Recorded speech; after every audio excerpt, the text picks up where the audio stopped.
Hey guys, today I thought I'd share some music I've bought recently with you. I just went to a record store last week and got some really cool CDs for my collection. They had huge sales there, so almost all of these CDs were €5 each, which is like $6. So, let's see what we have.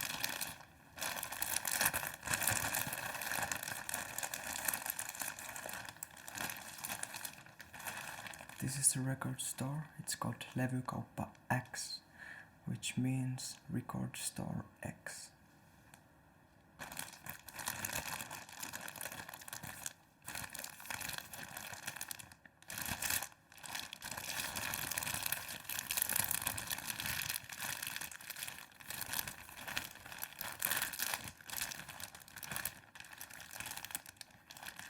What should I pick first?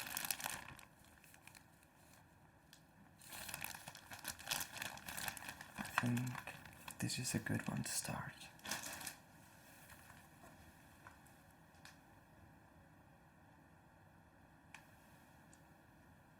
Storm Corrosion.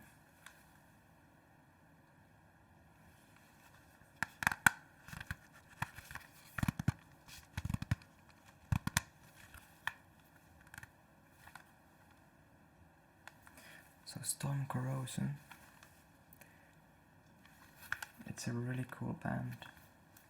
It's actually a duo album, if you may, by two of my favorite singer-songwriters.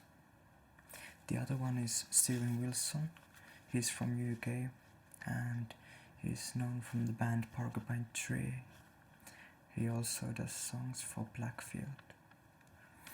And the other half of Storm Corrosion is Mikael Åkerfeldt. He's a Swedish guy and he's famous from Opeth. And what makes this album interesting is that, first of all, Porcupine Tree is progressive metal, progressive alternative, experimental, and Opeth, they started out as a black metal band, but recently they have moved more into a progressive metal band, and their new CDs are more 70s rock oriented. And this band, Storm Corrosion, it's nothing like the two bands, but at the same time it feels like a really fluent and good flowing mix of these two artists. Listening to this, I really hear Mikael Åkerfeldt's jazzy guitar licks and Steven Wilson's nice, smooth vocal melodies. And the album itself is a nice mixture of, I think half of it sounds like a really moody and peaceful soundscape for a film, a lot of string instruments, and the other half is highly unnerving in a way, with a lot of I would say friction in some of the instruments. Strings start to play these masses of sound, and it really evokes some emotions in me, at least. I highly recommend it.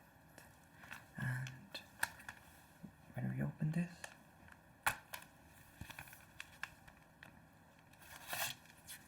we can get a more nicer view of the booklet and the artwork.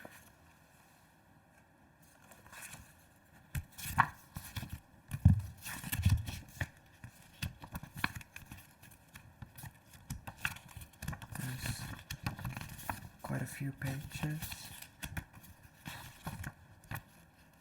some photos, and the lyrics for the songs.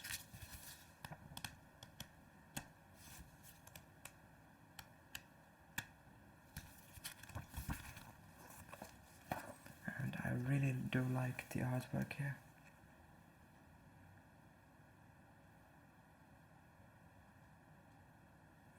This painting was done by Hans Arnold, and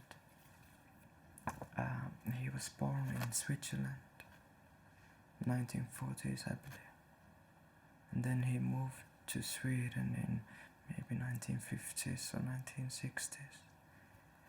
And this painting was, he painted it at 1968 I believe.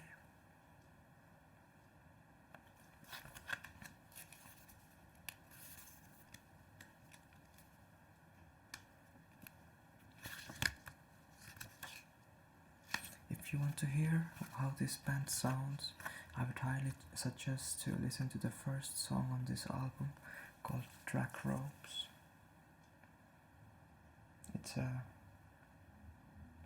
fantastic song, and what really makes it stand out is the video they made for it, and it can be seen in YouTube if you want to take a listen and watch the video.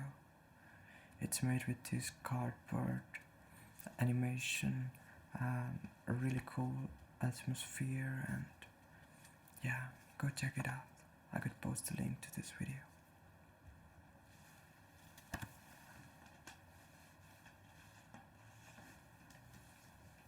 Let's see, what else do we have here?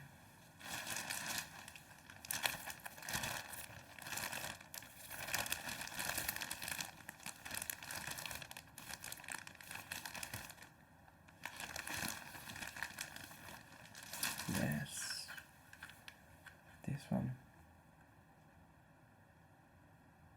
This is an album by a French group called Air. They are electric music makers. Two guys from France, like I said. And this album is an interesting one. This is CD plus DVD limited edition, and the CD is called Le Voyage dans la Lune, which means a trip to the moon, and it's actually a name of this movie by Georges Méliès from 1905, and this is a screenshot from the movie.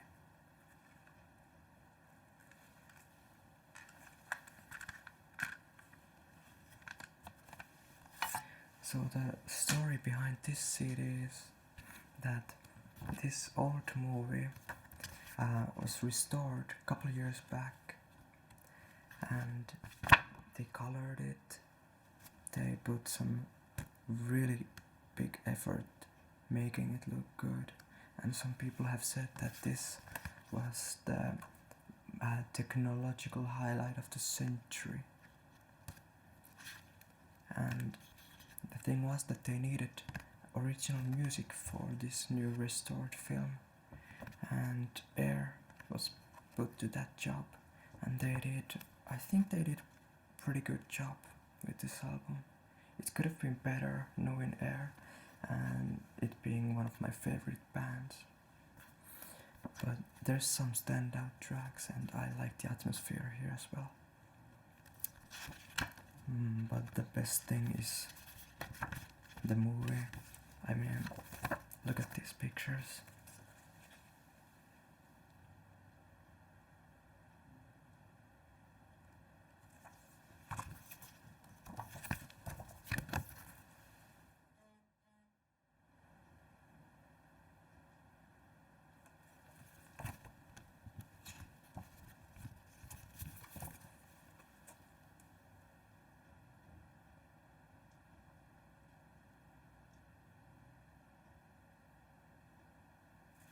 There's nothing like this. And come to think that it's over 100 years old movie. It's not long, but I really think that if you're interested in movie history, this is one of those films you have to see.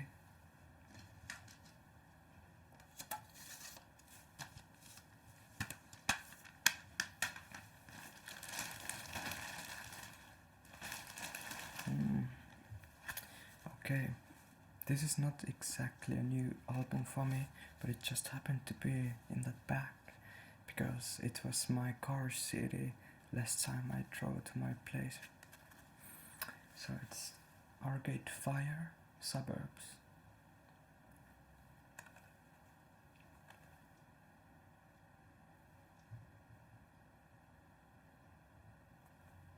It's quite a cool gatefold.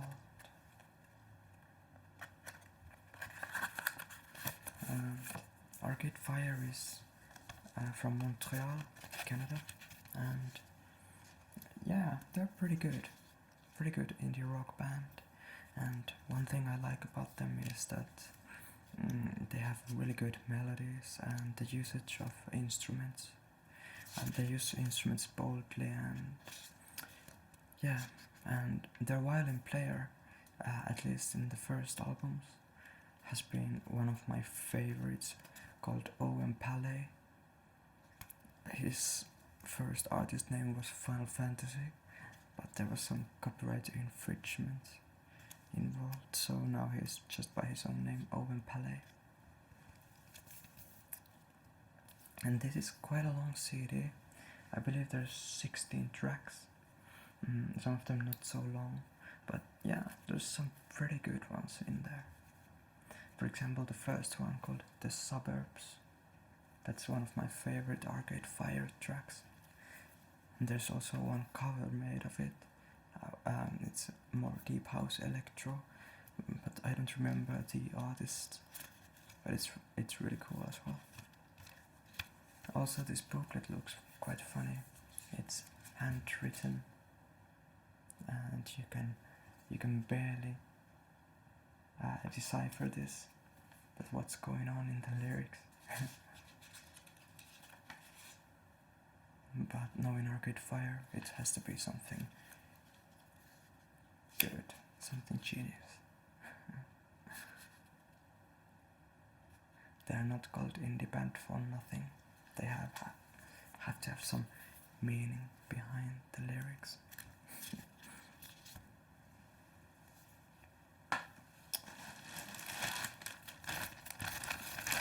Couple albums left. What do we have? Okay. This one is this has been one of my favorite bands as well. It's called Cinematic Orchestra. They do a lot of crazy stuff. They mix trip hop, they mix jazz, funk, minimal songs, classical music, everything to make this nice soundscape, really suitable for movies. And I believe that is the reason why they are called the Cinematic Orchestra.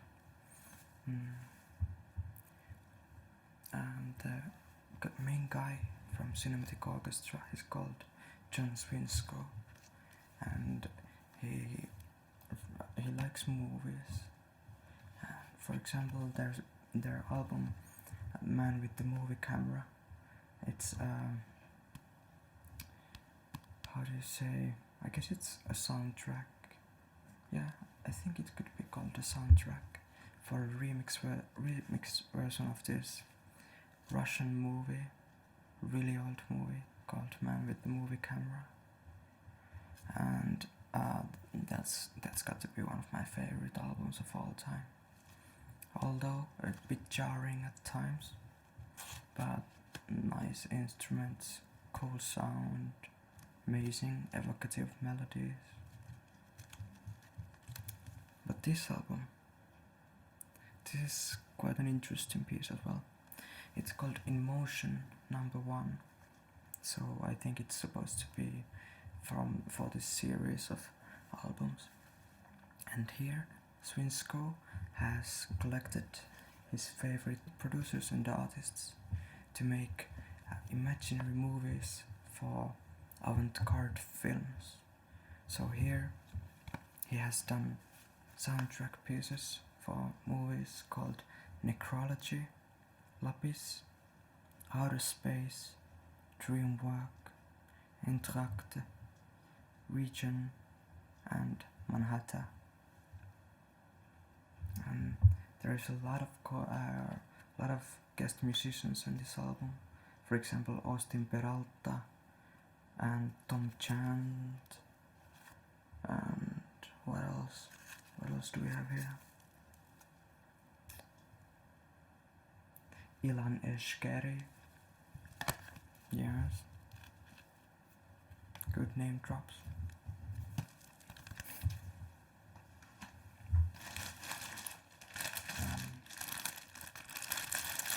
I believe this is the last one.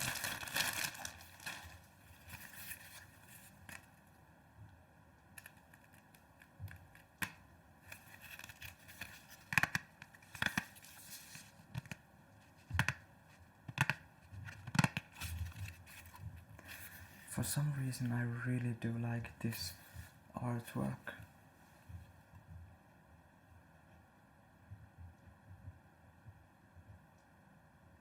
So as you can see, this is parts of Canada, and the album is Tourism. To be fair, it's not really an album, but I don't like to call it as EP either, because it's quite long, 37 minutes or so. And this is basically how Parts of Canada started. I believe this is from 1995, but still, I can't believe how they have the same sound as they have now. They have had it for 20 years, and still it sounds as universal. And it didn't have that cheesiness that a lot of 90s music had, and this being electro music, it's amazing how they did it. There's a lot of samples used, and what else? I think that magic behind Parts of Canada is that they use these samples that are quite out of tune. You can hear that there's something wrong, something a bit odd with the instruments.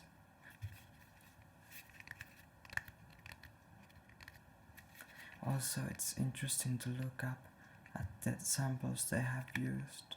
They really open up a neat story behind the tracks. For example, one of my favorites from Parts of Canada, called 1969. It's from the album Geogadi. There is these vocal samples that say 1969 in the sunshine, 1969 in the sunshine.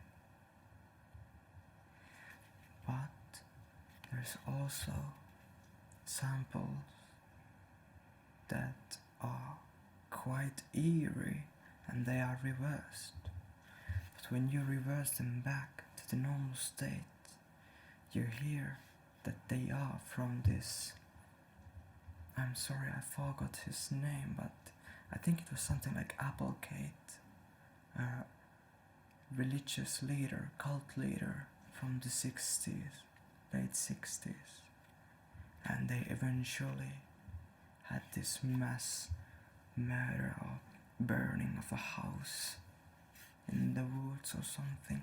I'm not exactly sure what happened, but it really opens up a broader image for the whole CD and the whole song.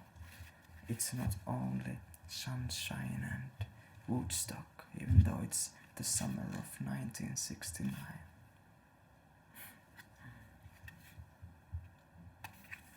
So yeah, this is Parts of Canada. Really not my favorite from them, but not so bad. it's nice to have this as well, especially when it was quite cheap. So, these were the albums that I bought this week, excluding Arcade Fire.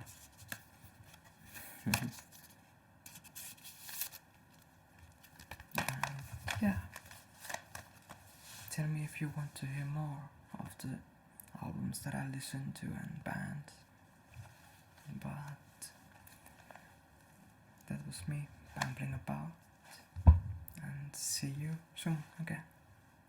Bye bye.